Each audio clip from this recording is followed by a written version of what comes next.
Empezaron ya también con seminario esta semana, las profesoras de seminario ya les subieron material para empezar a trabajar.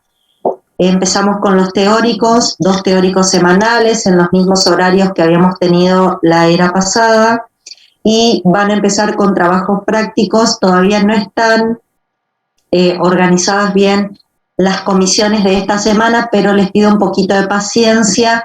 Entre hoy y mañana ya vamos a subir cuáles son las comisiones que deberían tener trabajos prácticos esta semana, ¿está?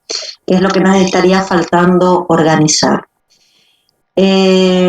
Bueno, con respecto a teóricos, vamos a seguir con los mismos horarios. Esta semana tienen 2 teóricos por semana, tienen trabajos prácticos, algunas comisiones que ya les voy a decir a partir de mañana quiénes son, y todo el mundo tiene seminarios en sus respectivos horarios, pero todo el mundo tiene seminario, ¿sí?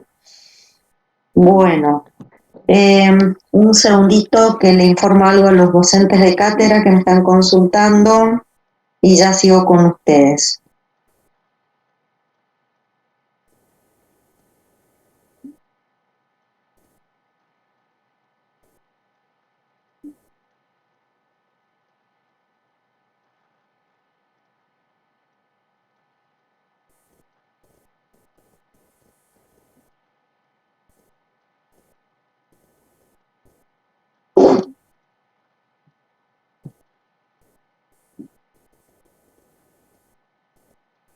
Bueno, ahí estoy. Bien, no les puse porque realmente entre que terminamos de tomar los orales de primera era, no me quedó demasiado tiempo, y armar el cronograma de segunda era no me quedó demasiado tiempo. No les puse todavía las condiciones de cursado como para que queden por escrito, pero las condiciones de cursado y la regularidad en teórico va a ser muy parecida a las condiciones de cursado y la regularidad de primera era. ¿Qué significa eso? Partimos de tener asistencia. Ustedes tienen asistencia obligatoria a los Zooms. Los Zooms están programados. Esta semana van a tener 2 Zooms en sus respectivos horarios. Bedelía entra y les toma asistencia. Para eso ustedes tienen que estar correctamente logueados con nombre y apellido, DNI y comisión a la que pertenecen. Esa asistencia me la va a pasar Bedelía y ustedes tienen que tener un 80% de asistencia a clases, ¿sí? Yo, la verdad, no sumé todas las clases que vamos a tener, no tengo una suma de todas las clases exactas, pero esta era es un poquito más extensa que la era anterior, por lo que creo que van a tener posibilidad de tener como mínimo 2 inasistencias para completar el 80% de asistencia. Para la próxima clase les prometo que voy a sacar bien la cuenta y les voy a decir cuántas inasistencias pueden tener a teóricos. Además de que tienen que tener el 80% de asistencia, también tienen que tener el promedio de notas en los parcialitos. Tienen 3 parcialitos, ya están de alguna manera los 3 parcialitos organizados en el cronograma, ya saben las fechas y qué temas les voy a tomar en cada parcialito. Eso ya está en el cronograma, van a tener 3 parcialitos. Saben que de los 3 deben aprobar 2 y que el promedio de nota de parcialitos tiene que ser 4. De la misma manera que trabajamos en primera era para ser regulares en teoría, vamos a trabajar en segunda era con la regularidad. Solamente que en primera era perdoné faltas porque tuvimos mucho inconveniente al comienzo de la era con el tema de los Zoom y de los links. Así que no tomé en cuenta asistencia en primera era, pero en segunda era sí voy a tomar en cuenta asistencia y notas. Y les recuerdo, por regla general de la cátedra, tienen que ser regulares en teóricos, en seminarios y en prácticos para poder rendir la era. Eso significa cumplir lo que le solicita teóricos, cumplir lo que le solicita seminario y cumplir lo que le solicita trabajos prácticos para poder acceder a la ERA, ¿sí? Se los decimos desde el comienzo, así que creo que las normas están claras, de modo que al final no quiero responder preguntas que me parece que no corresponde responder, ¿sí? Esas son las normas de cursado de esta materia. Son las normas mínimas que tienen que cumplir para ser regulares. ¿Está? Bueno, dicho todo esto y aclarado, me lo van a escuchar decir al comienzo de cada era, ¿sí? Vamos a comenzar un poquito a hablar de qué vamos a trabajar en esta era. En esta era fundamentalmente vamos a trabajar metabolismos, vamos a trabajar vías metabólicas, vamos a ver vías anabólicas y vías catabólicas, algunas relacionadas a biomoléculas como hidratos de carbono, otras relacionadas a lípidos, otras relacionadas a proteínas, algunas relacionadas al grupo hemo, otras relacionadas a nucleótidos, ¿sí? Y también vamos a ver en esta era, vamos a hablar hacia el final de la era sobre lo que significa la nutrición normal y todos los aspectos que tenemos que tener en cuenta para tener una nutrición normal y adecuada. Es un poco más extensa que la primera era, la segunda. Es un poco más compleja que la primera era, por lo tanto, los invito desde el primer día a ir siguiendo la materia, haciendo sus apuntes. Sí, voy a habilitar foros para que se saquen dudas si las tienen. Necesito que manejen la información de primera era al ya. Tienen que saber qué es una enzima, cómo se regulan las enzimas, tienen que saber qué es un proceso anabólico, qué es un proceso catabólico, tienen que saber metabolismo mitocondrial a la perfección, o sea que el que no está seguro de sus conocimientos de primera era, a repasar primera era, porque yo lo voy a dar por entendido, ¿sí? Así que con esas condiciones arrancamos el cursado de primera era. Y en estas próximas 2 semanas vamos a dedicarnos exclusivamente a estudiar el metabolismo de hidratos de carbono. Vamos a estudiar procesos que tienen en cuenta a los hidratos de carbono como biomoléculas fundamentales. Vamos a ver procesos anabólicos y vamos a ver procesos catabólicos. Así que voy a compartir pantalla con ustedes para comenzar a ver este tema. ¿Sí? Bien. Un segundito. Acá lo voy a compartir. Bueno, como pueden ver, vamos a comenzar con el metabolismo de glúcidos o hidratos de carbono. Dentro del metabolismo de glúcidos, una de las vías metabólicas que vamos a estudiar es la glucólisis, proceso por el cual vamos a oxidar la molécula de glucosa y a partir de esa oxidación vamos a obtener energía.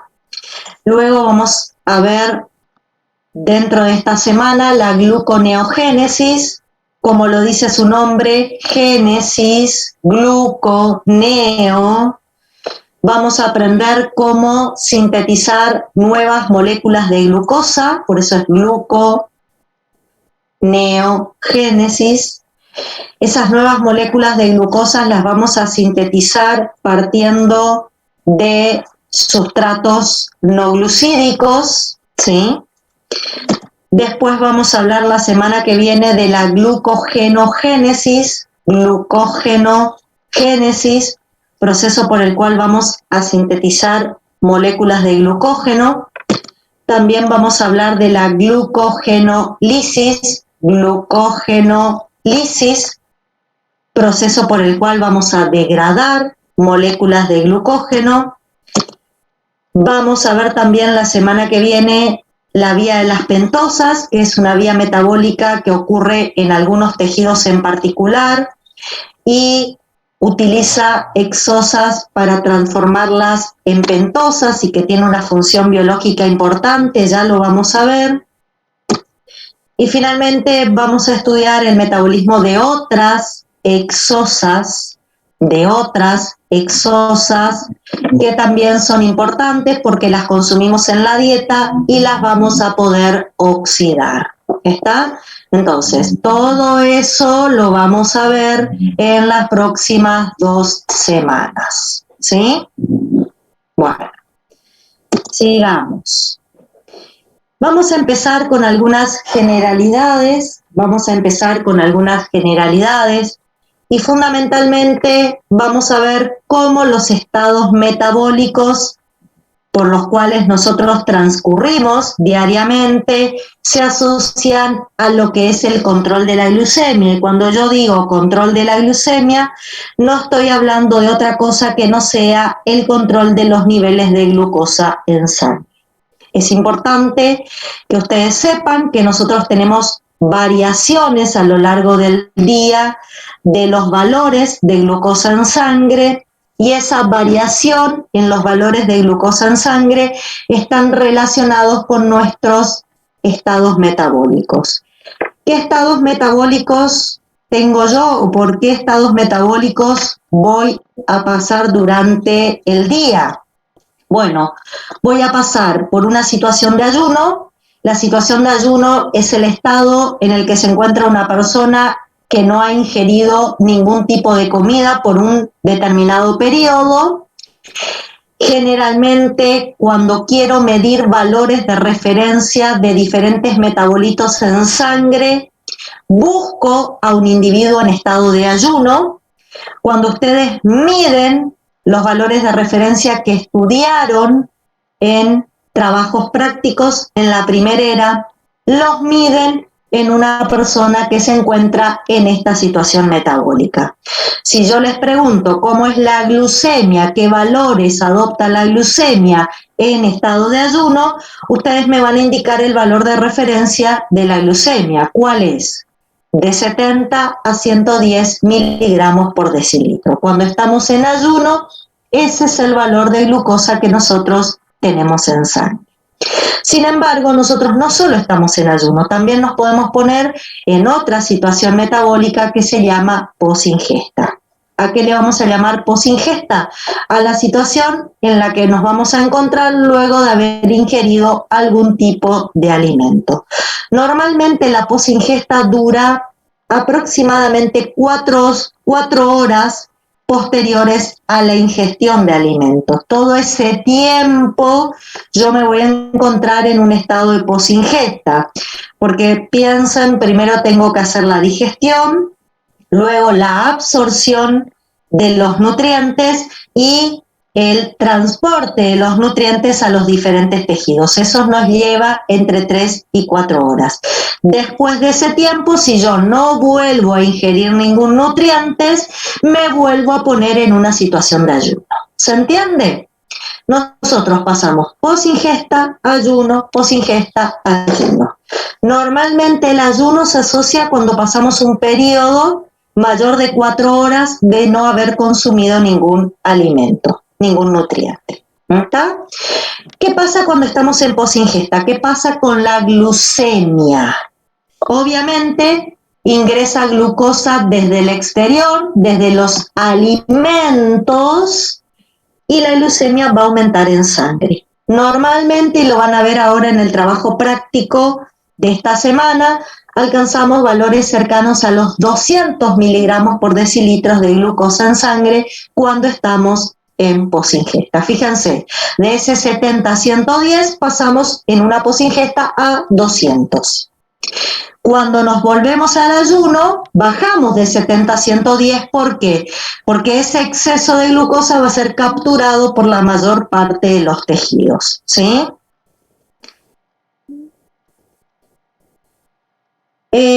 Normalmente, acá me están haciendo una pregunta a través del chat. Normalmente, desde que yo pongo los alimentos en la boca y empiezo la masticación, más o menos de ahí contamos unas 3, máximo 4 horas y estoy en posingesta. Si luego de ese tiempo yo no consumí alimentos, entro en ayuno. Obviamente, el mayor ayuno lo hacemos mientras dormimos, ¿sí? Porque la mayor parte de nosotros no comemos absolutamente nada mientras dormimos.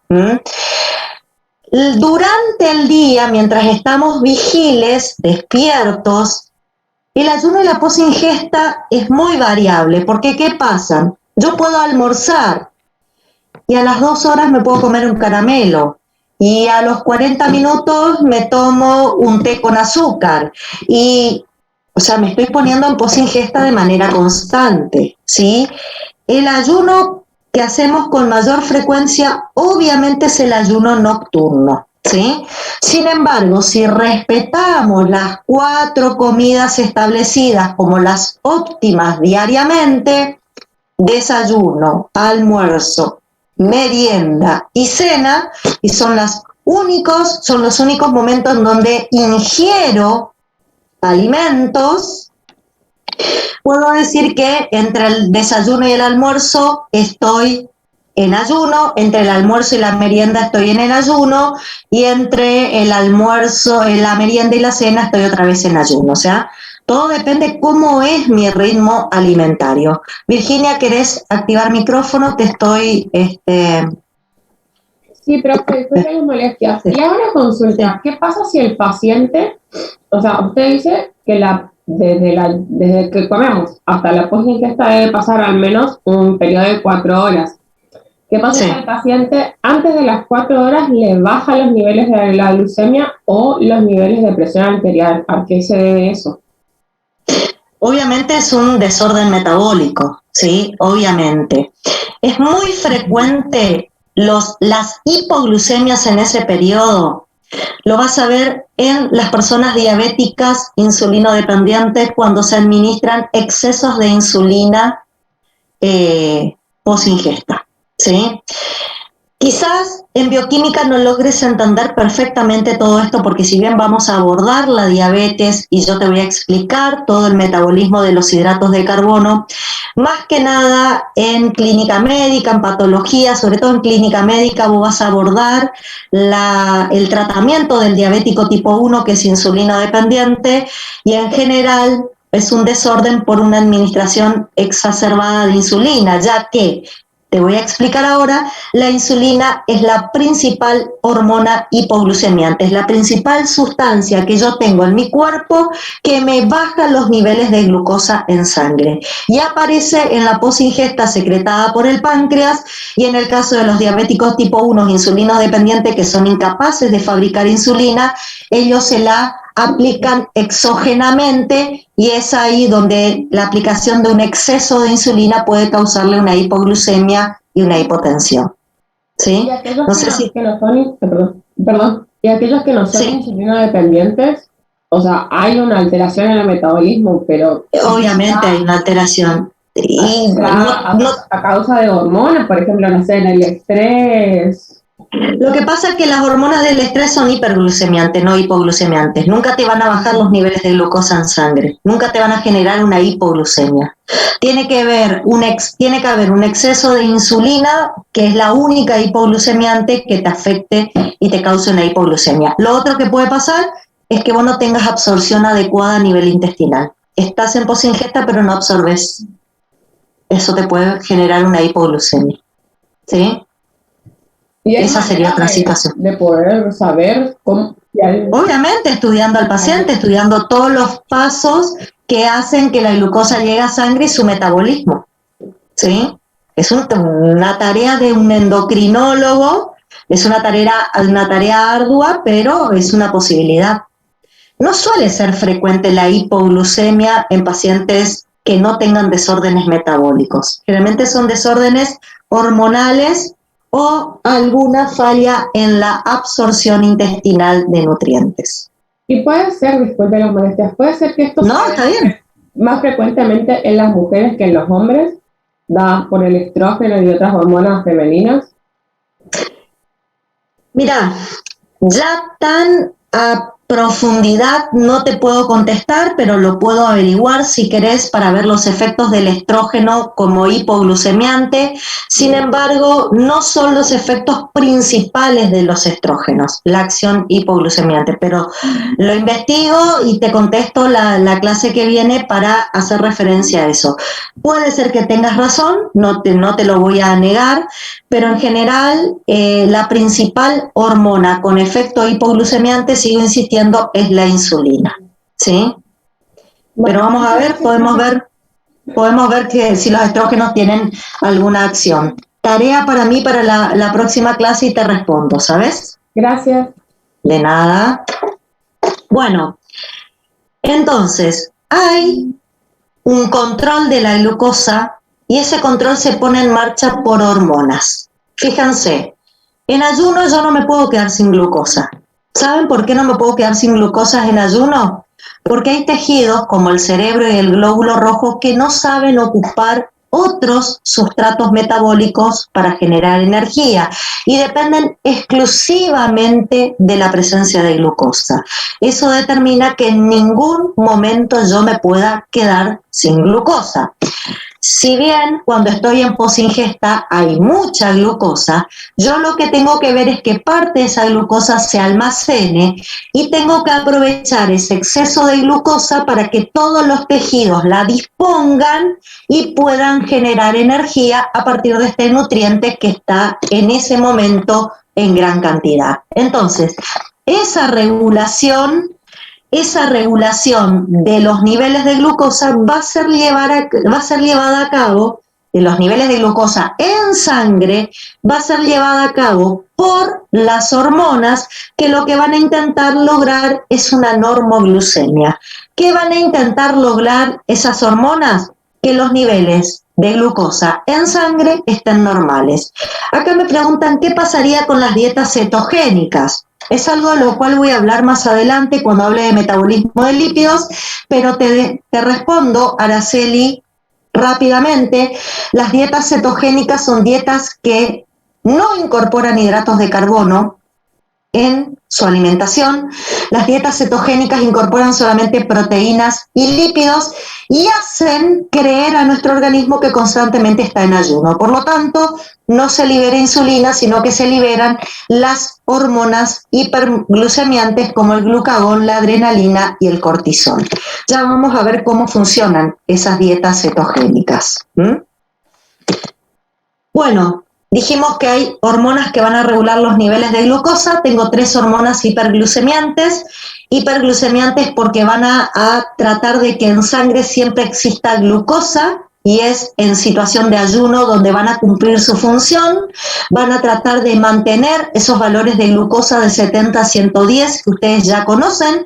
Esas hormonas hiperglucemiantes son el glucagón, sintetizado por los islotes de Langerhans por las células alfa, y se va a liberar glucagón justamente cuando tengo bajos niveles de glucosa en sangre. Cuando tengo hipoglucemia, se va a liberar glucagón hacia la sangre para tener este efecto hiperglucemiante. Ya vamos a ver después cómo logra el efecto hiperglucemiante. Van a aparecer también los glucocorticoides, principalmente el cortisol, liberado por la corteza suprarrenal, por la zona fasciculada. La secreción de cortisol se da de un modo constante por un ritmo circadiano controlado por la ACTH, pero también se puede secretar cortisol ante el estrés, y ya les cuento que una hipoglucemia en nuestro cuerpo es considerado un estrés. O sea, la hipoglucemia va a provocar la liberación directamente de cortisol independientemente de su ciclo circadiano. Finalmente, también tenemos la adrenalina, que es secretada por la médula suprarrenal, que también se secreta bajo estrés. La hipoglucemia, repito, es un estrés.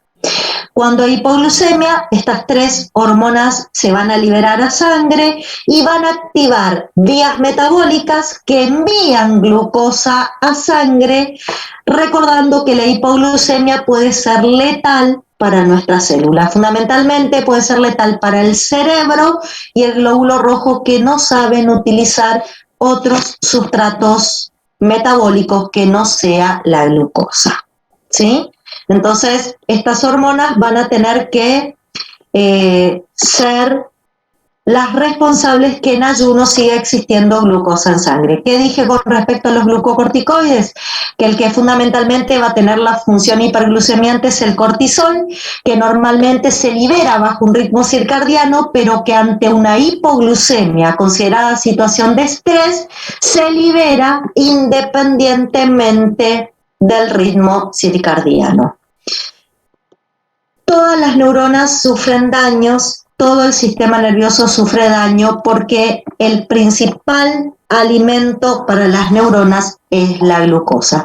Yo les voy a enseñar después que en ayuno hay células que pueden usar ácidos grasos, sin embargo las neuronas no la pueden utilizar, solamente usan glucosa. ¿Sí? Nazarena, cuando principalmente significa principal, perdón, es una abreviación, ¿sí? Principal significa, perdón. Bueno, dijimos hormonas que van a ser hiperglucemiantes. ¿Cuál va a ser la hipoglucemiante? ¿Cuál va a ser la encargada de que los niveles de glucosa en sangre desciendan? ¿Por qué? Usted me va a decir, pero ¿y por qué yo necesito que los niveles de glucosa en sangre desciendan? Porque el exceso de glucosa, y lo van a aprender en trabajos prácticos, si la glucosa se mantiene en niveles altos por mucho tiempo, se tienden a glicosilar determinadas proteínas y eso genera efectos deleterios o dañinos en nuestro cuerpo, ¿sí? Yo tengo que disminuir los niveles de glucosa a los valores de ayuno, porque si mantengo los niveles de glucosa elevados durante mucho tiempo, el exceso de glucosa se va a unir a proteínas y va a dañar la estructura de proteínas. Por eso no está bueno que la glucosa permanezca alta durante el ayuno. Tiene que descender a los valores que hemos dicho que son los valores normales. ¿Quién se encarga de hacer la acción hipoglucemiante? Es una hormona que se libera en la posingesta y es la insulina. En vez de consumir glucosa, consumen edulcorantes artificiales o naturales. Es lo mismo. Va a tener, quizás no, va a tener sacarosa, y la sacarosa es en una parte glucosa. O sea que de igual manera está consumiendo hidratos de carbono. Dije que el exceso de glucosa va a glicosilar proteínas y es un efecto dañino. Glicosilar, gracias al que aportó. Bueno, ¿quién va a hacer que los niveles de glucosa empiecen a descender? Lo va a hacer la insulina. La insulina, lo van a ver en seminario esta semana, se sintetiza por las células betas de los islotes de Langerhans ante un aumento de glucosa en sangre, o sea, yo me pongo en posingesta y se libera insulina, va a mantener la glucemia en valores no mayores a 200 miligramos en posingesta y va a hacer que estos valores empiecen a descender. ¿Y cómo lo hace? ¿Cómo hace la insulina para que los valores de glucosa desciendan? Va a activar en los tejidos el ingreso de glucosa, sobre todo en los insulinodependientes, va a hacer que se exponga el GLUT4 en tejido adiposo y en músculo para ayudar al ingreso de glucosa a esos tejidos desde la sangre. Va a hacer que la glucosa que ingresa a los tejidos se almacene, como por ejemplo el almacenamiento de glucógeno en hígado y en músculo, y va a regular las vías metabólicas que permitan la utilización de glucosa, digamos, la utilización de glucosa como fuente de energía. O sea, va a favorecer las vías metabólicas que oxiden glucosa. Eso lo va a hacer no solo que oxiden glucosa, sino que utilicen glucosa con alguna otra función. Va a favorecer la utilización de glucosa en los tejidos, ya sea para ser almacenada o con algún otro destino, y de esa manera todos los tejidos van a empezar a consumir la glucosa sanguínea y la glucosa de la sangre va a disminuir. Por eso, un diabético que no tiene insulina, un diabético tipo 1 que no tiene insulina, va a tener la glucemia aumentada en sangre porque todos estos mecanismos no se van a activar. Y las células van a ser incapaces de utilizar la glucosa en todas estas cuestiones que les acabo de decir. No va a funcionar la hormona hipoglucemiante en el diabético tipo 1. Lo van a aprender en seminario dentro de algunas clases. A ver, acá hay algunas preguntas. ¿Qué pasa cuando alguien que no sea diabético se inyecta insulina? Hace una hipoglucemia que puede generar muerte, puede llevarla a la muerte. Si ustedes le inyectan insulina a una persona que no es diabética y sobre todo una persona que no está en posingesta, si está en posingesta va a disminuir sus niveles de glucosa, pero va a disminuir más de lo normal, va a generar una hipoglucemia. Si tienen una persona en ayuno y le agregan y le inyectan insulina, va a generar una hipoglucemia severa que va a comprometer la vida del paciente, ¿sí?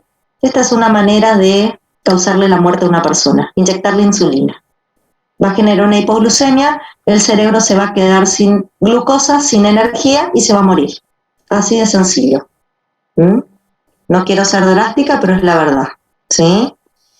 Bueno, los cuerpos cetónicos pueden atravesar la barrera hematoencefálica.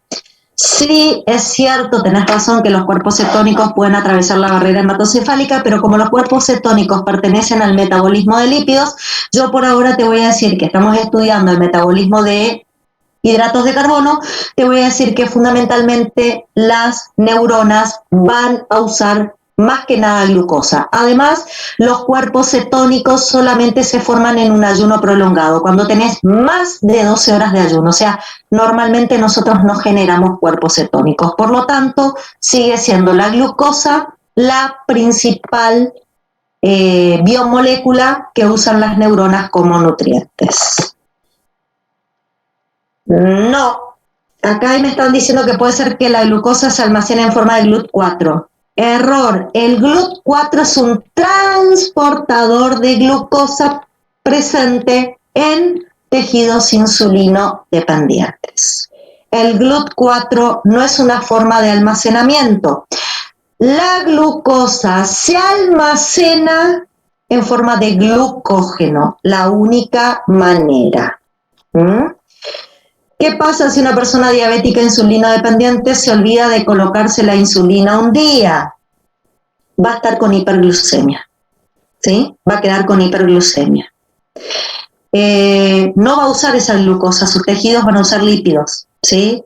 Que es el organismo va a sentir que por más que el diabético coma, el organismo va a sentir que está en ayuno porque le falta la insulina que marca todo el proceso de la posingesta. La insulina nos marca la posingesta, ¿sí?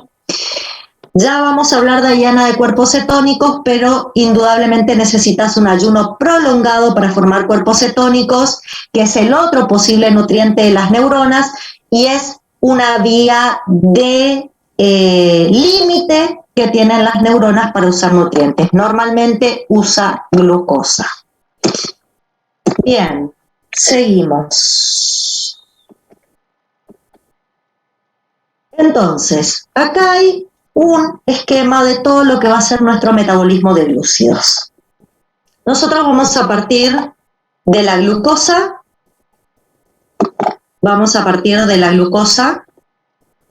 como principal hidrato de carbono. Después yo les voy a enseñar que también podemos usar fructosa o galactosa como otro monosacárido. Esta glucosa, cuando entra a las células, lo primero que hace es fosforilarse. ¿Por qué? Porque al atravesar, recuerden que acá vamos a necesitar para el ingreso a la célula los diferentes GLUTs. Van a aprender en seminario, en las clases que viene, que existen diferentes transportadores de glucosa, diferentes GLUTs. Una vez que la glucosa entra a los tejidos, ¿sí? Así como puede entrar, puede salir, ya vamos a ver de qué manera.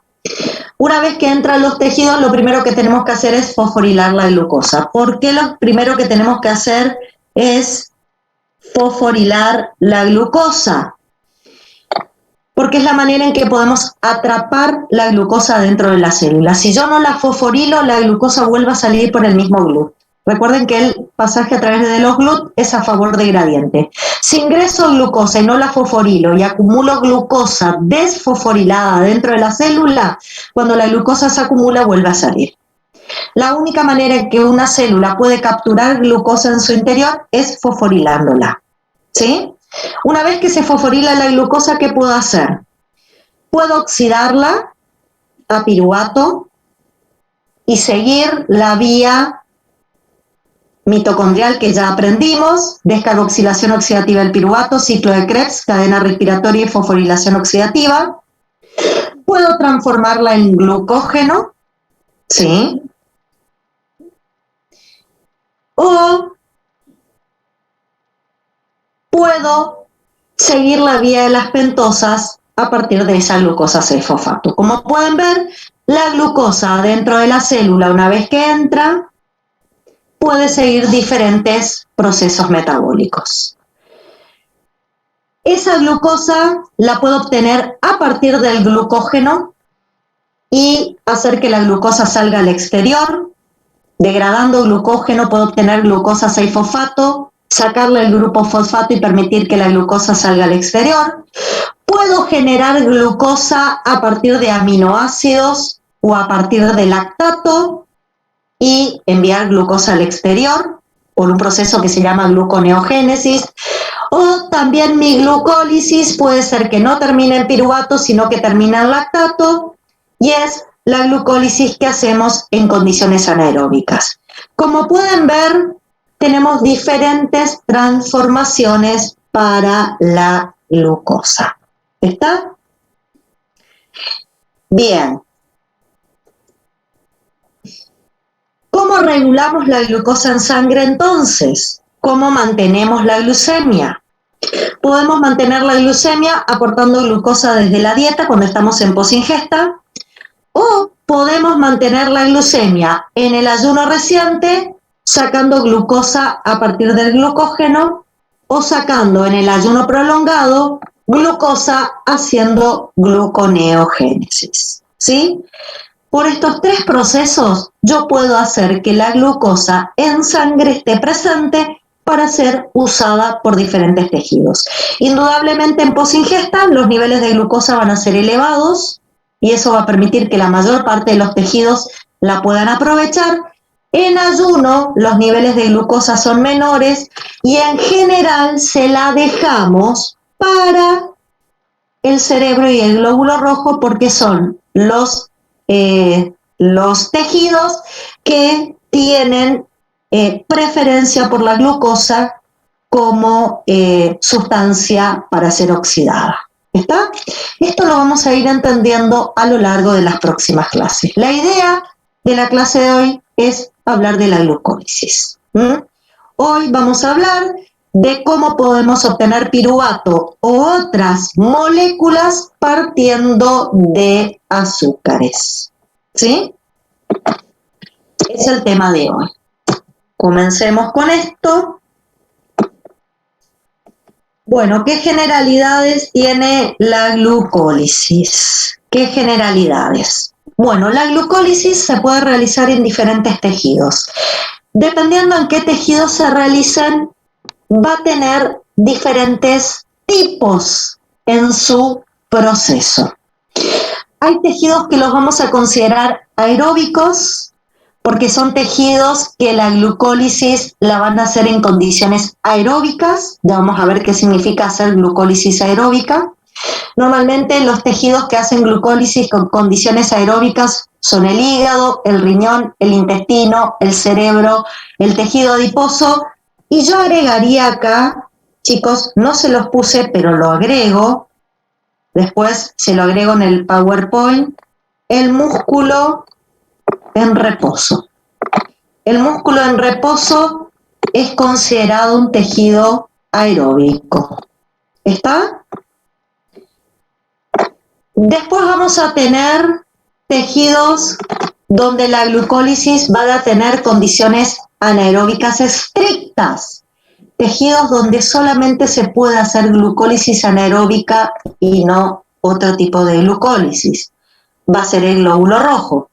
Y los anaeróbicos facultativos, el músculo, que es un poco ahí, estaría al no poner el músculo en reposo arriba y poner el músculo en tejidos anaeróbicos facultativos. ¿Qué es lo que quiero decir con respecto al músculo?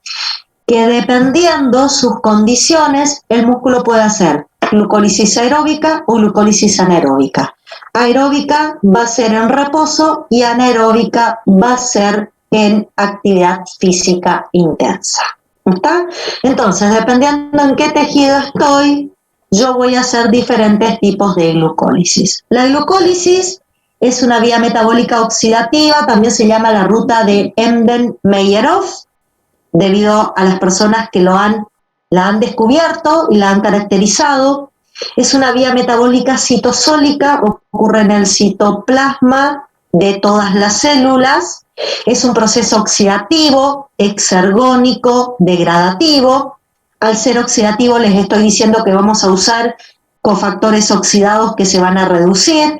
Al decirles que es exergónico, les estoy diciendo que van a ocurrir fosforilaciones a nivel de sustrato, y al decirles que es degradativo, les estoy diciendo que vamos a transformar una macromolécula o una molécula de mayor tamaño que es la glucosa en moléculas más pequeñas. ¿Está?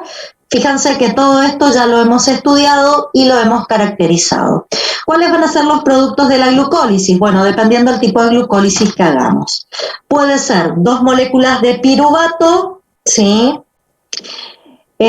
O ácido pirúvico en condiciones aeróbicas, o 2 moléculas de lactato o ácido láctico en condiciones anaeróbicas. Todos los tejidos van a hacer glucólisis en posigesta y en ayuno. Tengo excepción. Hay 2 tejidos que no van a hacer glucólisis en ayuno, solo lo van a hacer en posingesta, que son el tejido adiposo. ¿Y por qué el tejido adiposo no hace glucólisis en ayuno y solo en posingesta? Porque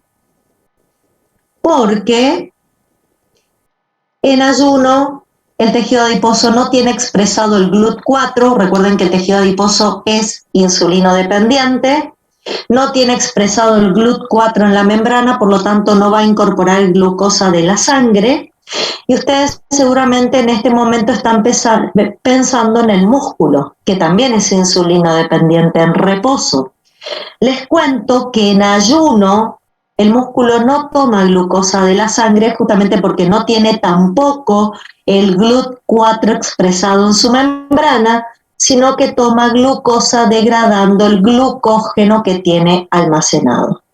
Por lo tanto, en ayuno puede hacer el músculo glucólisis usando la glucosa derivada de su glucógeno. Sin embargo, el tejido adiposo no puede hacer porque no almacena glucógeno, y tampoco puede expresar el GLUT4 en la membrana porque es insulino dependiente. Esto de algún modo ya lo hemos hablado en alguna clase anterior.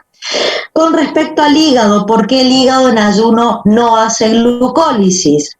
Se los voy a contar fundamentalmente en la clase que viene, y tiene que ver con que el hígado en ayuno usa gran parte de las enzimas de la glucólisis para llevar adelante otra vía metabólica que se llama gluconeogénesis. O sea, está usando las enzimas de la glucólisis, gran parte de ella, para hacer otro proceso metabólico que es la gluconeogénesis, y por eso no puede hacer glucólisis en ayuno. ¿Qué pasa con las personas que hacen ayuno intermitente? Bueno, van a usar, en el caso del tejido adiposo, en el ayuno intermitente, que son ayunos prolongados, van a usar fundamentalmente ácidos grasos. El tejido adiposo va a usar ácidos grasos, lo mismo que el hígado va a usar ácidos grasos como fuente de energía, porque no van a poder usar glucosa. El resto de los tejidos pueden usar glucosa y hacer glucólisis, si es que lo necesitan. Pero les voy a aclarar eso lo vamos a ver en metabolismo de lípidos. Más que nada es, repito, el glóbulo rojo y el cerebro el que usa glucosa en ayuno, porque el resto de los tejidos van a usar en ayuno ácidos grasos, pero eso lo vamos a aclarar cuando veamos metabolismo de lípidos. Bueno, ¿qué más podemos decir con respecto a la glucólisis? Seguimos acá. En condiciones aeróbicas, generalmente, chicos, el ayuno intermitente es un ayuno superior al ayuno nocturno, ¿sí? El ayuno nocturno no es considerado un ayuno intermitente, son ayunos mucho mayores. Bueno, en condiciones aeróbicas, dijimos que la glucosa se va a oxidar y va a formar 2 moléculas de piruvato. Acá va a terminar la glucólisis. Sin embargo, como aprendimos en la primera era, el piruvato aún conserva energía, por lo cual el piruvato, si está presente en la mitocondria y hay oxígeno, puede continuar su oxidación a acetil-CoA, y el acetil-CoA puede continuar su oxidación en el ciclo de Krebs y podemos hacer cadena respiratoria y fosforilación oxidativa. O sea, en general en condiciones aeróbicas, por más que la glucólisis termine en piruvato, el piruvato no finaliza ahí su oxidación, sino que sigue todo el proceso mitocondrial que nosotros ya estudiamos, ¿sí? En condiciones anaeróbicas, el piruvato se va a reducir a lactato y la consecuencia es la siguiente. A ver, en condiciones aeróbicas, y como la glucólisis es un proceso oxidativo, se forma NAT reducido que va a ir a cadena respiratoria y fosforilación oxidativa. Pero ¿qué pasa? Cuando estoy en anaerobiosis, en el glóbulo rojo, no tengo mitocondrias para hacer cadena respiratoria, y en el músculo, en actividad física intensa, no tengo suficiente oxígeno como para hacer cadena respiratoria. Por lo tanto, el NAT reducido no va a poder seguir el metabolismo mitocondrial. Es por eso que en estos tejidos el piruvato se reduce al lactato y reoxidamos el NAT, ya que no contamos con metabolismo mitocondrial a donde destinar el NAT que debería reoxidarse en ese metabolismo mitocondrial. En condiciones anaeróbicas, como no tenemos metabolismo mitocondrial, el piruvato, las 2 moléculas de piruvato se van a reducir a 2 moléculas de lactato para que el NAT reducido se vuelva a oxidar. O sea, esta reacción catalizada por la lactato deshidrogenasa estaría llevando adelante la acción de reoxidar el NAT que en condiciones aeróbicas lo hace el metabolismo mitocondrial. Esa es la justificación de por qué en condiciones anaeróbicas el piruvato se transforma en lactato. Bueno, la glucólisis generalmente tiene 2 etapas o 2 fases. Una etapa de las hexosas se llama así porque todos sus intermediarios son moléculas de 6 carbonos, va desde el ingreso de la glucosa a la célula hasta la formación de la fructosa 1,6 difosfato. Esta etapa es una etapa preparatoria donde se consume energía y ustedes me van a decir, pero si estamos haciendo un proceso catabólico, ¿cómo puede ser que estemos consumiendo energía? Bueno, a pesar de que esta sea una vía catabólica, esta primera etapa es una etapa preparatoria y van a ver, lo vamos a ver, gastamos 2 moléculas de ATP para llevar adelante esta etapa preparatoria. La verdadera etapa oxidativa, la verdadera etapa exergónica de la glucólisis corresponde a la etapa de las triosas. Se llama etapa de las triosas porque todas las moléculas que participan de esta etapa tienen 3 carbonos. Es la etapa donde partimos de dihidroxiacetona fosfato y gliceraldehído 3-fosfato y formamos, 2 moléculas de piruvato como producto final. ¿Sí? Bien. Como dije, es la etapa oxidativa, donde vamos a reducir cofactores, y exergónica, donde van a existir fosforilaciones a nivel de sustrato que me van a permitir a mí sintetizar moléculas de alta energía. El primer paso de la glucólisis es una etapa regulable, es una etapa que corresponde a la fosforilación de la glucosa para que la glucosa quede atrapada dentro de la célula, como yo ya les manifesté en algún momento anterior. Esta etapa puede ser catalizada por 2 enzimas diferentes. Puede ser catalizada por una enzima llamada exoquinasa. La enzima exoquinasa está presente en todos los tejidos y puede llevar adelante esta fosforilación de la glucosa con gasto de una molécula de ATP. Sin embargo, también esta fosforilación de la glucosa con gasto de un ATP puede ser llevado adelante por una enzima llamada glucoquinasa que solamente está en el hígado y las células betas del páncreas. Las 2 enzimas no tienen la misma afinidad por la glucosa. La exoquinasa tiene un bajo Km, mucha afinidad por la glucosa, y sin embargo, la glucoquinasa tiene un alto Km, baja afinidad por la glucosa. ¿Esto qué nos quiere decir? Nos quiere decir que la glucoquinasa solamente va a ser funcional en posingesta cuando tengo mucha glucosa presente, y es ahí donde necesito fosforilar glucosa dentro del hígado y dentro de las células betas del páncreas, porque van a aprender en seminario que esa glucosa que es capturada por las células betas del páncreas va a generar el ATP necesario para liberar la insulina, que se va a liberar en la posingesta desde el páncreas. Sin embargo, la exoquinasa va a catalizar en todo momento, por su alta afinidad, la fosforilación de la glucosa, inclusive en momentos de ayuno. Recuerden que el hígado en ayuno no fosforila glucosa porque no hace glucólisis, no hace glucólisis.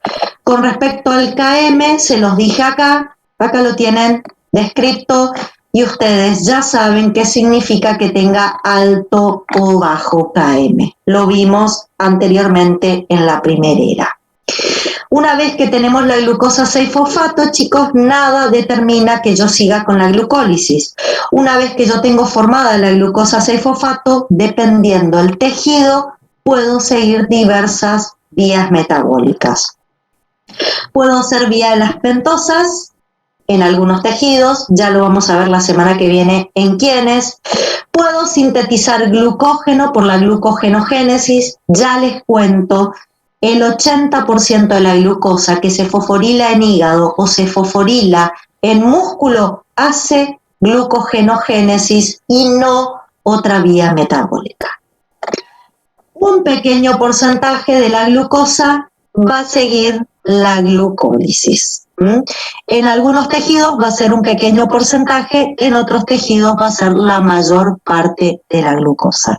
Por lo tanto, repito, esta glucosa 6-fosfato puede seguir diferentes destinos. El destino va a depender de justamente cuáles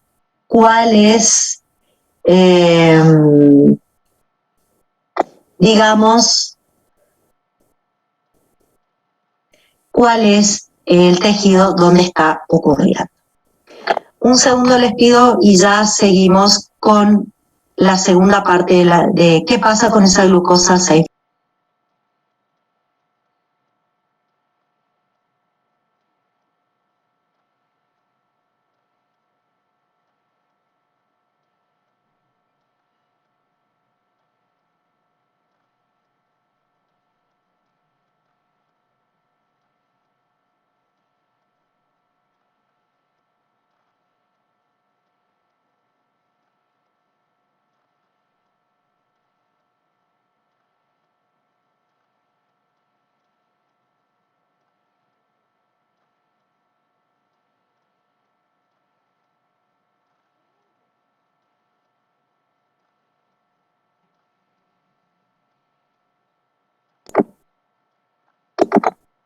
Seguimos, chicos.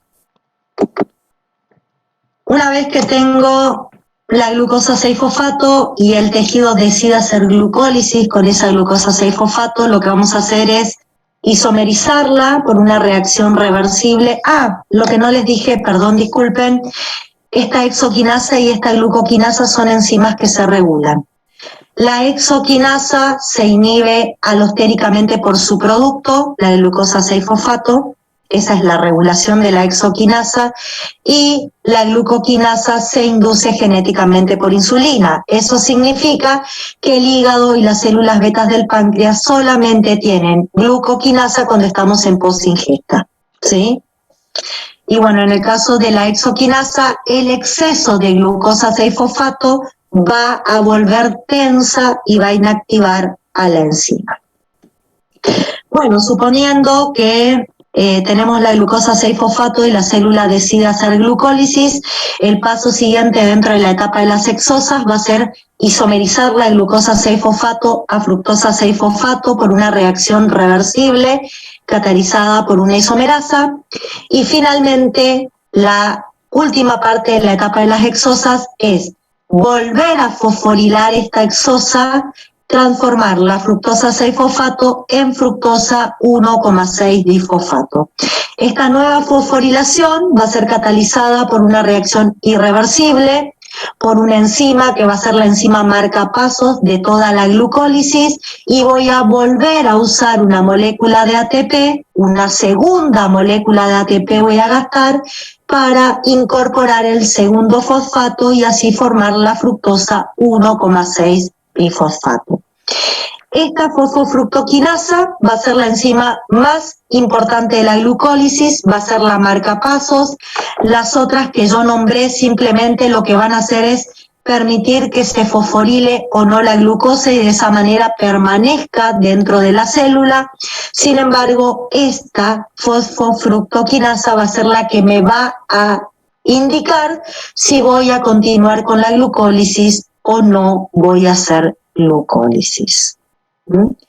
La glucoquinasa, repito, es una enzima que se regula genéticamente por insulina. Si miran, dice inducción genética por insulina.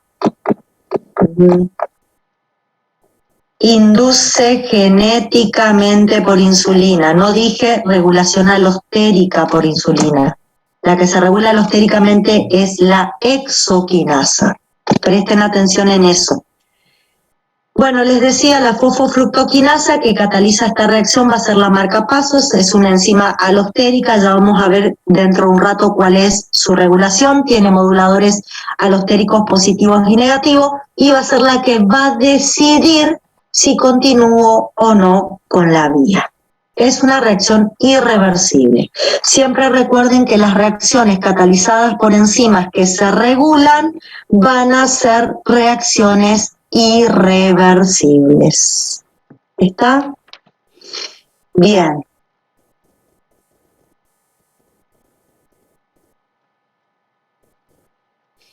Bueno, una vez que tengo la fructosa 1,6-difosfato, voy a entrar a la etapa de las triosas. ¿Cómo entro a la etapa de las triosas? Voy a entrar usando una enzima que cataliza una reacción reversible llamada aldolasa, y lo que hace esta aldolasa es romper mi fructosa 1,6-difosfato, mi hexosa, en dos triosas. Las dos triosas que se van a formar son la dihidroxiacetona fosfato, la tienen acá, y el gliceraldehído fosfato. Son las dos triosas que se van a formar. Estas dos triosas se pueden interconvertir entre sí por una isomerasa. ¿Y por qué es importante que yo pueda interconvertir las dos triosas entre sí? Porque no son las dos triosas las que pueden seguir la etapa de las triosas. La única triosa que puede seguir la etapa de las triosas es el gliceraldehído 3-fosfato. Por lo tanto, voy a necesitar que la dihidroxiacetona se transforme en gliceraldehído 3-fosfato por esa isomerasa, y de esa manera me tienen que quedar dos gliceraldehído 3-fosfatos para poder continuar con la etapa de las triosas. La dihidroxiacetona fosfato no me sirve. La tengo que transformar primero por esa isomerasa en gliceraldehído 3-fosfato y a partir de ahí van a ser 2 gliceraldehídos 3-fosfatos los que van a continuar la etapa de las triosas. Es por eso que en la imagen dice, a partir de aquí, los productos obtenidos hay que multiplicarlos por 2, porque van a ser 2 sustratos y 2 productos que se obtengan en cada una de las próximas reacciones. ¿Cuáles van a ser las próximas reacciones? Bueno, voy a tener 2 gliceraldehídos 3-fosfato, voy a necesitar 2 natoxidados, 2 fosfatos inorgánicos y por una deshidrogenasa el gliceraldehído 3-fosfato va a sufrir una fosforilación oxidativa y va a formar el ácido 1,3 bifosfoglicérico o ácido 1,3 bifosfoglicerato. Como es una fosforilación oxidativa, voy a usar natoxidado que se va a transformar en 2 NAT reducidos y se van a formar 2 moléculas de ácido fosfoglicérico. Esto es una fosforilación oxidativa. El paso siguiente, el ácido 1,3 bifosfoglicérico va a sufrir una fosforilación a nivel de sustrato, va a romper un enlace de alta energía, va a liberar un grupo fosfato y ese grupo fosfato va a unirse a un ADP y se va a formar moléculas de ATP. Como todo es por 2, van a ser 2 ácidos fosfoglicéricos, 2 ADPs como producto por esta fosfogliceratoquinasa, se van a formar 2 ácidos 3-fosfoglicéricos y 2 moléculas de ATP en esta fosforilación a nivel de sustrato. Recuerden que siempre que no sean enzimas que se regulen, no hace falta que recuerden el nombre de las enzimas.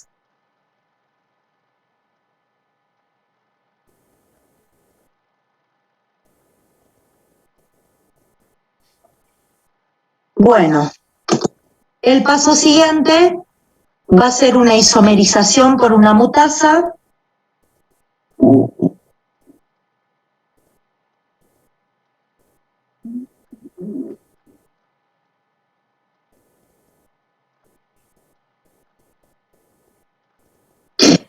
Va a ser una isomerización por una mutasa, ¿sí? Este 3, el ácido 3-fosfoglicérico va a enviar su grupo fosfato al carbono 2 y por esta mutasa van a obtener el ácido 2-fosfoglicérico, ¿sí? Y este ácido 2-fosfoglicérico se va a deshidratar por una enolasa por un proceso también reversible. Este fosfonol pirúvico o fosfonol piruvato finalmente va a sufrir una nueva fosforilación a nivel de sustrato. De nuevo, recuerden que todo es por duplicado siempre. 2 fosfonol piruvato van a reaccionar con 2 ADPs. Se va a liberar este grupo fosfato del fosfonol pirúvico, va a ser tomado por el ADP, el grupo fosfato, y eso nos va a dar lugar a la formación de 2 moléculas de ATP y 2 moléculas de ácido pirúvico o de piruvato. A partir de acá vamos a evaluar en qué condiciones está la célula. Si está en condiciones aeróbicas, el piruvato va a seguir con el metabolismo mitocondrial. Si está en condiciones anaeróbicas, el piruvato se va a reducir a lactato. Este vuelve a ser un paso regulable. La piruvatoquinasa es una enzima alostérica, pero a los fines prácticos yo no les voy a pedir la regulación de esta enzima. Sí le voy a pedir la regulación que conozcan, la regulación de la exoquinasa, de la glucoquinasa y de la enzima marcapasos, ¿sí? En resumen, partimos de una glucosa, obtenemos 2 piruvatos, obtenemos 2 ATPs. ¿Por qué? Porque habíamos gastado 2 ATPs al comienzo, habíamos ganado 4 y por balance nos quedan solamente una ganancia neta de 2, tomando en cuenta lo que gastamos en la etapa de las hexosas, nos quedan 2 NAT reducidos si llegamos únicamente hasta piruvato. Si pasamos al lactato, recuerden, en NAT reducido se vuelve a oxidar y no nos quedan cofactores reducidos. Con respecto al fosfonolpiruvato, el fosfonolpiruvato va a romper el enlace que mantiene este grupo fosfato, es un enlace de alta energía. El grupo fosfato va a ser tomado por el ADP y eso nos va a dar lugar a la formación del ATP y lo que nos queda se va a transformar en ácido pirúvico o piruvato. Es nuevamente una reacción de fosforilación a nivel de sustrato, donde formamos otra vez moléculas de alta energía. Bien. Resumiendo, tenemos la etapa de las hexosas, partimos de una molécula de 6 carbonos, gastamos 2 ATPs para activar a esa molécula de 6 carbonos y transformarla en fructosa 1,6 difosfato, y esta fructosa 1,6 difosfato se rompe a la mitad y me genera 2 triosas. Hasta ahí, en la etapa de las hexosas, tenemos un balance de un consumo total de 2 moléculas de ATP. Cuando entramos en la etapa de las triosas, que es la etapa verdaderamente exergónica, con ganancia de energía, vamos a partir de 2 gliceraldehídos 3-fosfatos. Yo dije que la dihidroxiacetona se tiene que transformar en gliceraldehído 3-fosfato, y acá vamos a hacer con cada gliceraldehído 3-fosfato una oxidación con formación de NAT reducido y 2 fosforilaciones a nivel de sustrato con ganancia de 2 ATPs. Como es por duplicado, vamos a tener una ganancia final de 4 ATPs y 2 NAT reducidos. ¿Está? Entonces, eso es hasta piruvato. ¿Cuál es el destino del NAT?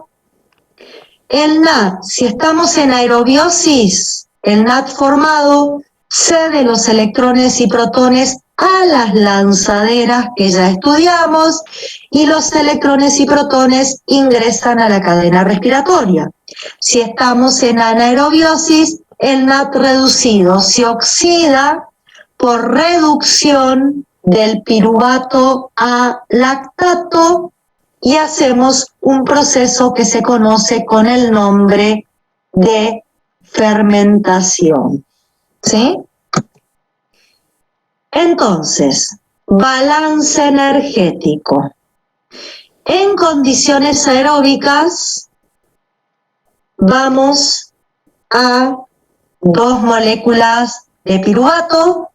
En etapa de las hexosas voy a gastar 2 ATPs. En etapa de las triosas voy a ganar 4 ATPs y 2 NAT reducidos. ¿Qué dijimos que hacíamos con el NAT reducidos? Enviábamos a cadena respiratoria a través de lanzaderas. Si uso la lanzadera malato-aspartato, el NAT reducido aparece dentro de la mitocondria como NAT reducido y me genera 5 ATPs más. Si uso la lanzadera glicerol 3-fosfato, el NAT reducido aparece dentro de la mitocondria como FAT reducido y solo me genera 3 ATPs más. Teniendo en cuenta cuál es la lanzadera que aparece, puedo tener una ganancia de 7 ATPs. ¿Por qué? ¿De dónde saco 7? Pierdo 2 al comienzo, gano 4 en etapa de las exosas y sumo 5 ATPs cuando ingreso los NAT reducidos por la lanzadera malato-aspartato. Menos 2 más 4 más 5 me da 7. O puedo ganar 5 ATPs. ¿Cuándo gano 5 ATPs? Cuando pierdo 2 en la etapa de las triosas, en la etapa de las exosas, perdón, gano 4 ATPs en la etapa de las triosas y uso para los NAT reducidos la lanzadera de glicerol 3-fosfato que solamente me permite ganar 3 ATPs. En este caso, mi ganancia va a ser 5.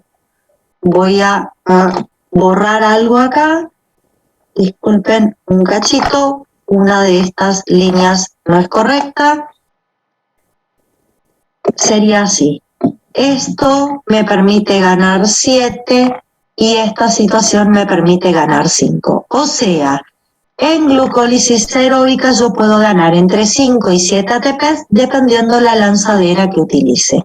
Si estoy en condiciones anaeróbicas, el piruvato sufre la descarboxilación oxidativa, como son 2 piruvatos, se forman 2 acetil-CoAs, se generan 2 NAT reducidos intramitocondriales por descarboxilación oxidativa del piruvato, eso genera 5 ATPs extras.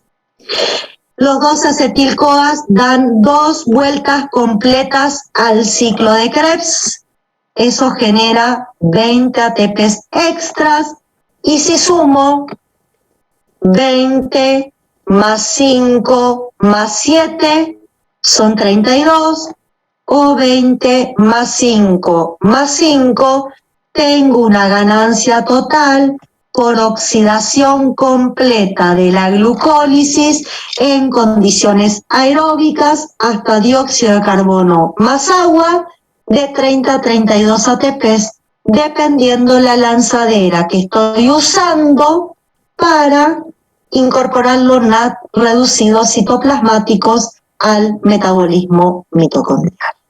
¿Está? Esto en condiciones aeróbicas. ¿Qué pasa si estoy en condiciones anaeróbicas? Los NAT reducidos no van a mitocondrias, se reoxidan en el propio citoplasma cuando el piruvato se transforma en lactato y mi balance energético se traduce en un gasto de 2 ATPs en la etapa de las exosas, una ganancia de 4 ATPs en la etapa de las triosas, menos 2 más 4. En condiciones anaeróbicas solamente se gana 2 ATPs por oxidación de glucosa. Fíjense que el balance energético es diferente dependiendo si el tejido realiza la oxidación de glucosa en condiciones aeróbicas o en condiciones anaeróbicas. ¿Está? Esto lo tienen que entender y lo tienen que manejar.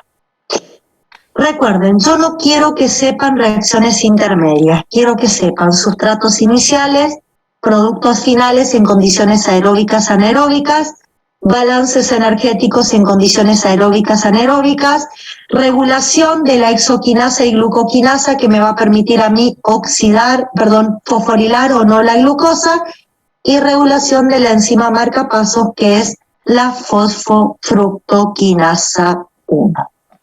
Como enzima alostérica, la fosfofructoquinasa 1 tiene una regulación por moduladores y va a tener como moduladores positivos en todos los tejidos AMP y ADP. Sin embargo, el hígado va a tener un tercer modulador alostérico, que es una sustancia llamada fructosa 2,6 difosfato. En el hígado, además de la AMP y del ADP, también voy a tener como modulador positivo la fructosa 2,6 difosfato. ¿Sí? Esto es importante porque lo tenemos que saber para la clase que viene. Y los moduladores negativos van a ser el ATP y el citrato del ciclo de Krebs. ¿Sí? Estos van a ser moduladores negativos de la glucólisis. Perdón. Bueno, cerrando un poquito, empezamos por la glucosa. Recuerden que siempre primero la vamos a fosforilar. Esta glucosa, si estoy en posingesta, es glucosa que proviene de la dieta. Y si estoy en ayuno, en posingesta, esto proviene de la dieta, ¿sí? De lo que nosotros consumimos con los alimentos. Y si estoy en ayuno, va a provenir de la degradación del glucógeno. Esto proviene del glucógeno o de otra vía que vamos a ver la clase que viene, que se llama gluconeogénesis. Del glucógeno o de la gluconeogénesis va a provenir la glucosa. Recuerden, la glucosa para ingresar a los tejidos necesitan los GLUT expresados en la membrana. No todos los tejidos tienen GLUT constantemente expresado en la membrana. No todos van a tener los GLUT tanto en ayuno como en posingesta, así que eso determina que la glucosa no va a ingresar a todos los tejidos siempre. Una vez que se fosforila, esa glucosa puede tener diferentes tejidos, puede seguir, diferentes vías metabólicas, puede ser utilizado para sintetizar glucógeno, puede ser utilizado para hacer vía de las pentosas.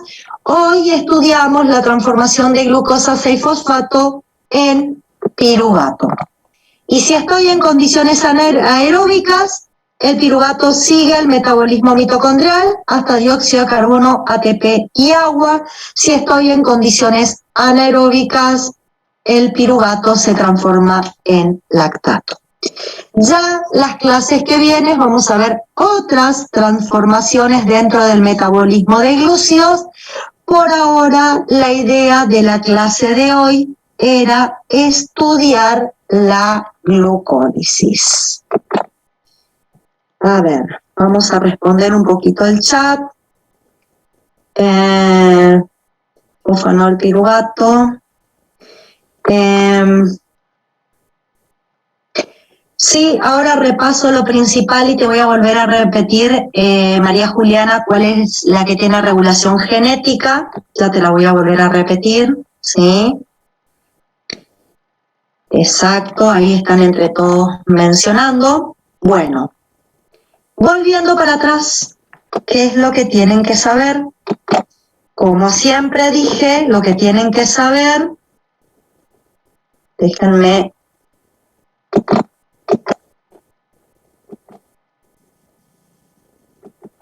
un segundo,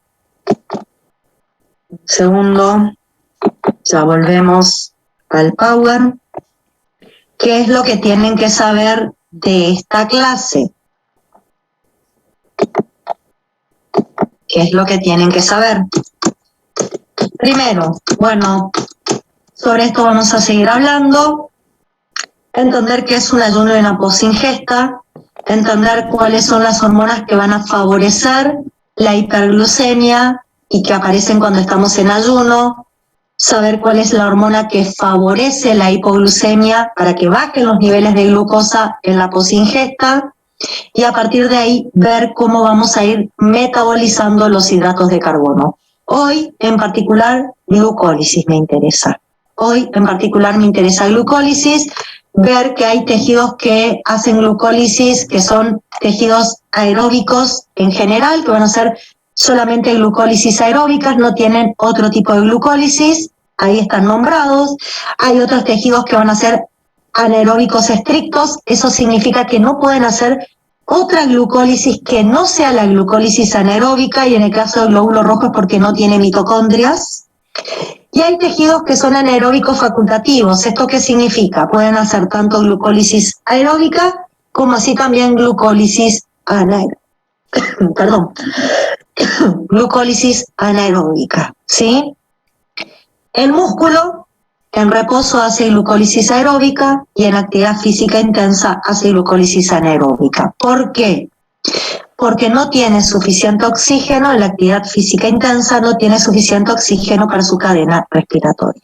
Por eso hace glucólisis anaeróbica. Bueno, las características qué tipo de vía metabólica es, cuáles son sus productos en condiciones aeróbicas y anaeróbicas, y saber que en posingesta la hacen y ayuno la mayor parte de los tejidos, excepto el hígado, que no lo hace en ayuno, y el tejido adiposo, que no lo hace en ayuno, por lo que les acabo de explicar. Bueno, en condiciones aeróbicas partimos de glucosa, llegamos a piruvato, pero en general el piruvato no se queda ahí, sino que sigue con el metabolismo mitocondrial, y en condiciones anaeróbicas de piruvato vamos a lactato y ahí finaliza la oxidación. ¿Está? Tenemos dos etapas, una preparatoria, etapa de las sexosas, donde gastamos 2 ATPs, y la etapa de las triosas es la verdadera oxidativa, donde se genera cofactores reducidos y donde se genera, por fosforilación a nivel de sustratos, moléculas de alta energía. Este paso regulable es importante porque nos permite fosforilar la glucosa y mantener la glucosa capturada dentro de la célula, pero que yo realice este paso no determina que yo siga con la glucólisis. Como ustedes pueden ver, la fosforilación de la glucosa es necesaria para diversos procesos metabólicos. A partir de glucosa 6-fosfato, yo puedo seguir la glucólisis, puedo sintetizar glucógeno o puedo hacer vía de las pentosas. ¿De qué va a depender cuál es el destino que va a tener la glucosa 6-fosfato? ¿De qué va a depender si voy a hacer glucólisis, si voy a hacer glucogenogénesis o voy a hacer vía de las pentosas? Depende de en qué tejido me encuentre. Es más, a veces, por ejemplo, les cuento en el hígado, el 80% de la glucosa 6-fosfato que se forma va a la síntesis de glucógeno, el 15% hace glucólisis y un 5% de glucosa 6-fosfato hace vía de las pentosas. Fíjense cómo la glucosa 6-fosfato puede seguir diferentes destinos en una misma situación metabólica dentro de un mismo tejido. Les decía, esta vía es importante porque es regulada, es catalizada por 2 enzimas, alguna de ellas está en todos los tejidos, otra es exclusiva del hígado y de las células betas del páncreas en posingesta. ¿Y por qué digo es exclusiva en posingesta? Porque la glucoquinasa es inducida genéticamente por la insulina, y lo que eso significa es que glucoquinasa va a existir en el hígado y en las células betas del páncreas solo cuando nos encontramos en posingesta. Por su parte, ¿el glucagón estimula la gluconeogénesis? Sí, lo vamos a ver la clase que viene a ese metabolismo, ¿sí? Por su parte, la exoquinasa tiene únicamente una regulación y tiene solamente modulador alostérico negativo, no tiene modulador alostérico positivo, aclaro. Su producto final es modulador alostérico negativo, o sea, cuando se forma glucosa 6-fosfato y se empieza a acumular en el citoplasma de la célula, se inhibe la exoquinasa, pero eso en general nunca ocurre porque apenas se forma la glucosa 6-fosfato, o sigo con ella la glucólisis, o hago con ella glucogenogénesis, o hago con ella vía de las pentosas. Por lo tanto, a no ser que la enzima marcapasos de la glucólisis se inactive, y escuchen lo que voy a decir, a no ser que la enzima marcapasos, la fosfofructoquinasa 1 de la glucólisis se inactive, esta enzima no se va a inhibir. Por eso les voy a explicar algo. Voy a dejar de compartir esta pantalla, voy a abrir otra pantalla para mostrarles, ¿sí?, lo que acabo de decir. Un segundito, necesito que me permitan abrir una pantalla extra. A ver si me...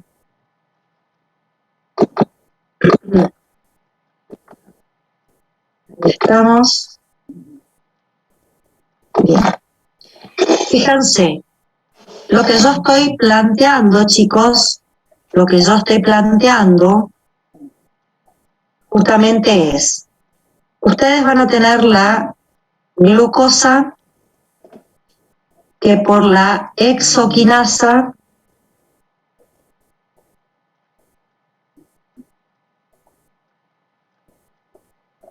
y gastando una molécula de ATP, ¿sí?, que se va a transformar en ADP, van a formar glucosa 6-fosfato. Esta glucosa 6-fosfato, por una reacción reversible catalizada por la isomerasa, se va a transformar en fructosa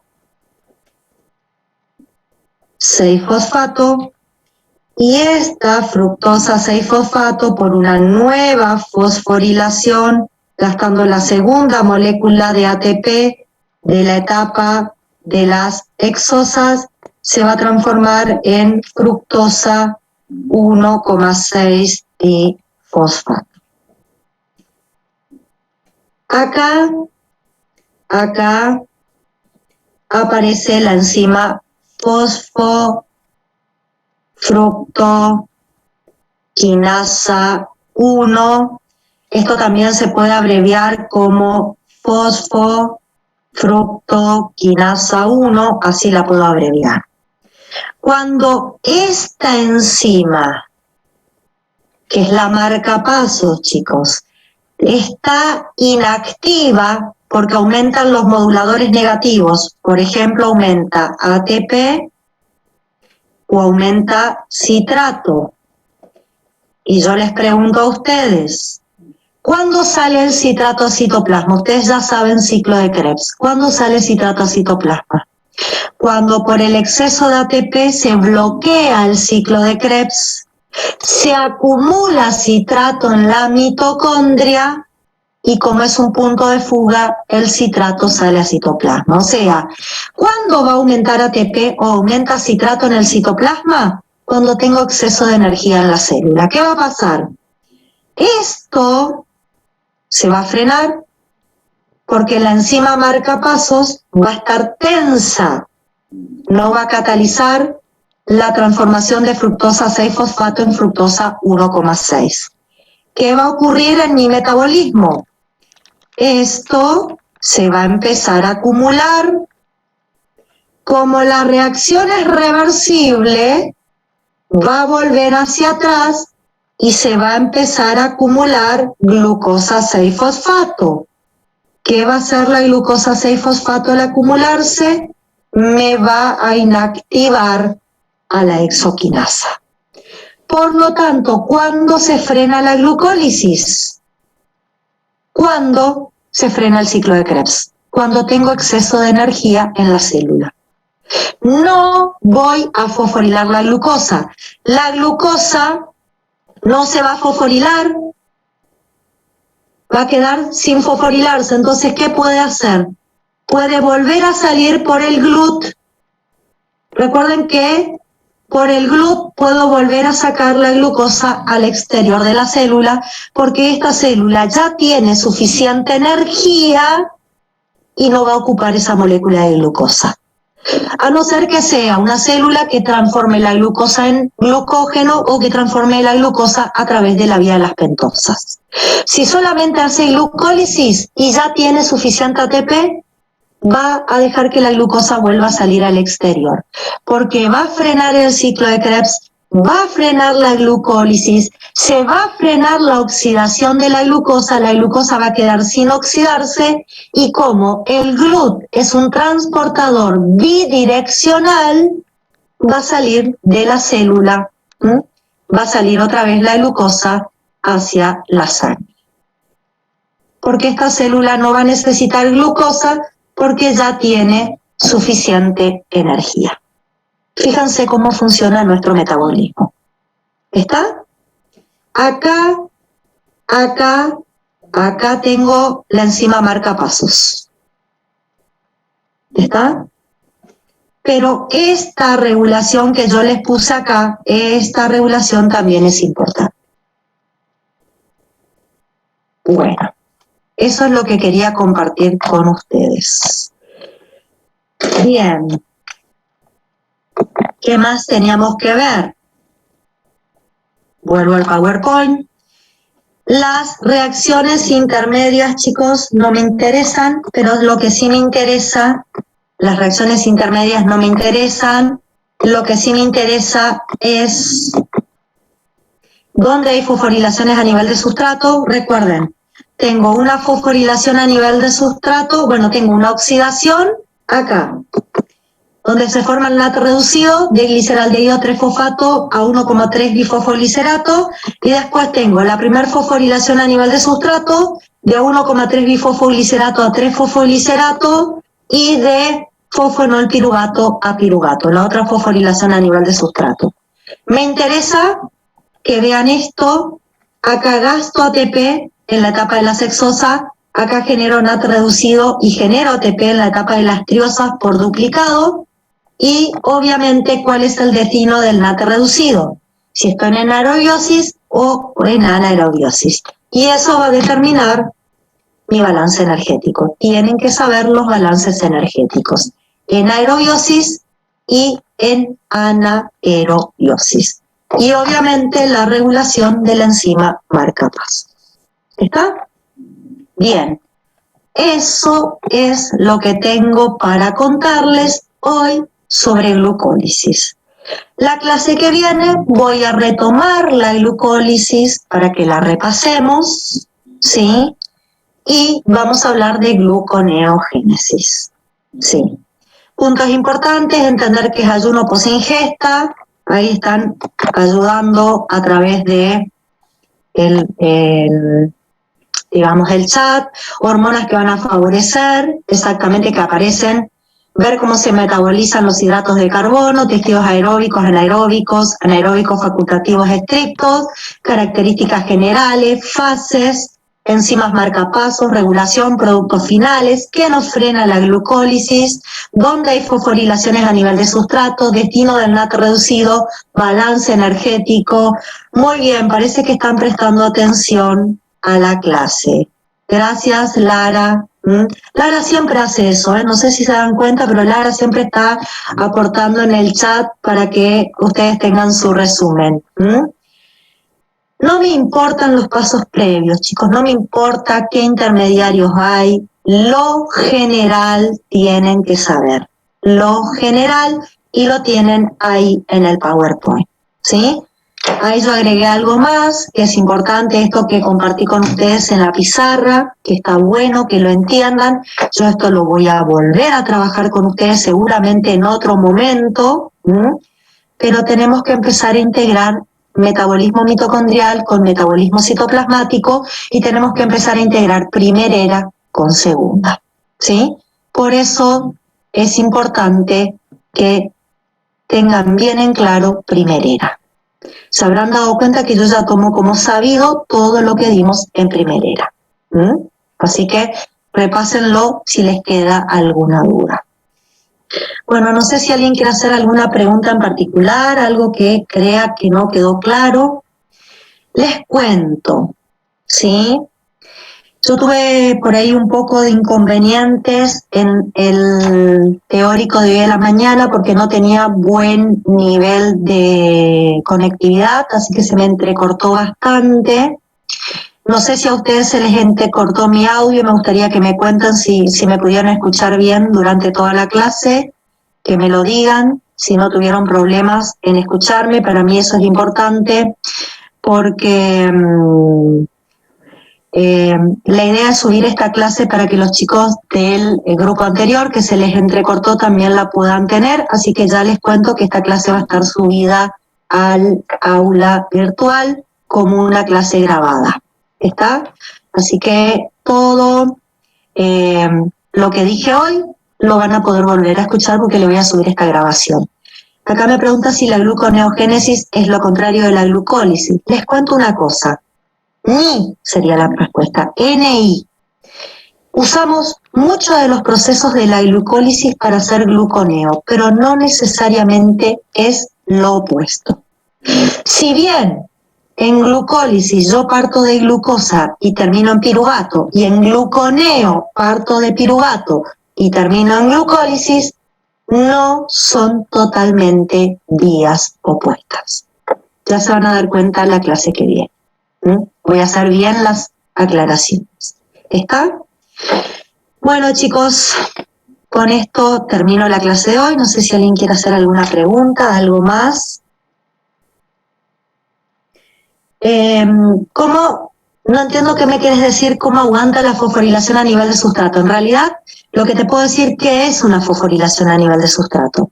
Hacer una fosforilación a nivel de sustrato es romper un enlace de alta energía en un sustrato, liberar un fosfato al romper el enlace de alta energía y ese fosfato incorporarlo a un ADP o un GMP y así generar una molécula de alta energía. Eso es hacer una fosforilación a nivel de sustrato. Rodríguez Franco, un segundo que te quiero habilitar micrófono. ¿Podés habilitar tu micrófono, Rodríguez Franco?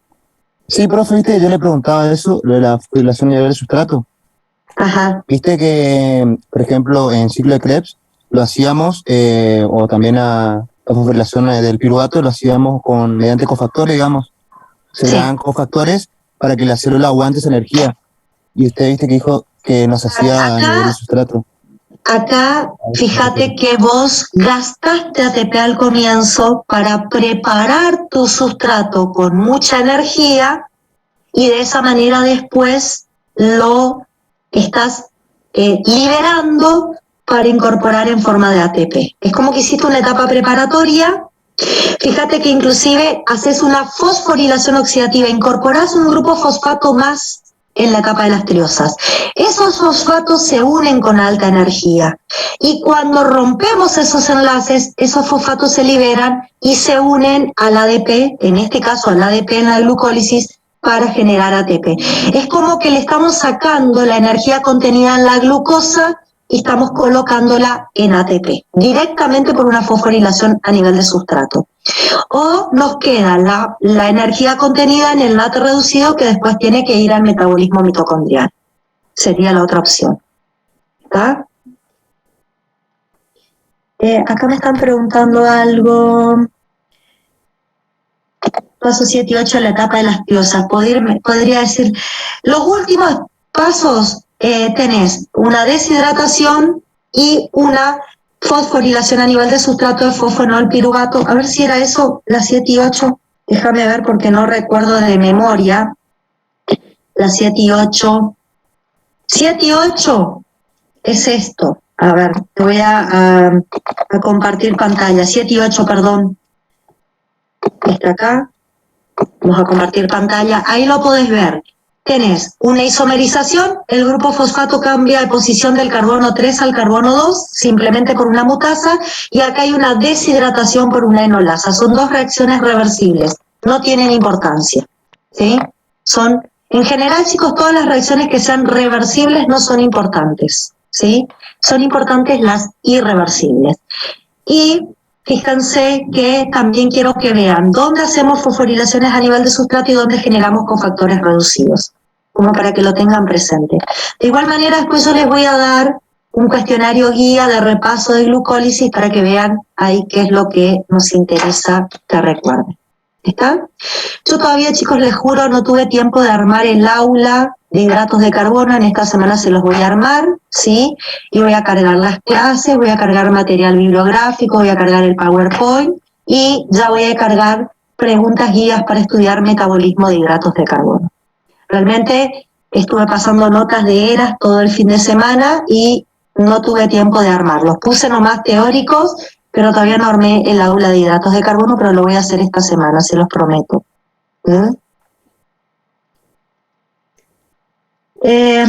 A ver, Ana Lucía, no recuerdo cuando dije, sí, el hígado y el tejido adiposo solamente hacían glucólisis en posingesta y no en ayuno. El resto de los tejidos hacen glucólisis en posingesta y en ayuno. Eso es lo que dije al comienzo de la clase. Respecto a lo que me están preguntando acá a través del chat. Bueno, chicos, no sé si hay más preguntas, no veo manos levantadas. Bueno, Nos vemos la clase que viene con gluconeogénesis. Arrancamos con segunda era y vamos a full, chicos, ¿eh? Todas las clases una vía metabólica nueva, así que a ponerse las pilas que esto es complejo y es largo. Los espero en la próxima clase, chicos. Gracias por estar ahí. Nos vemos. Chau, chau.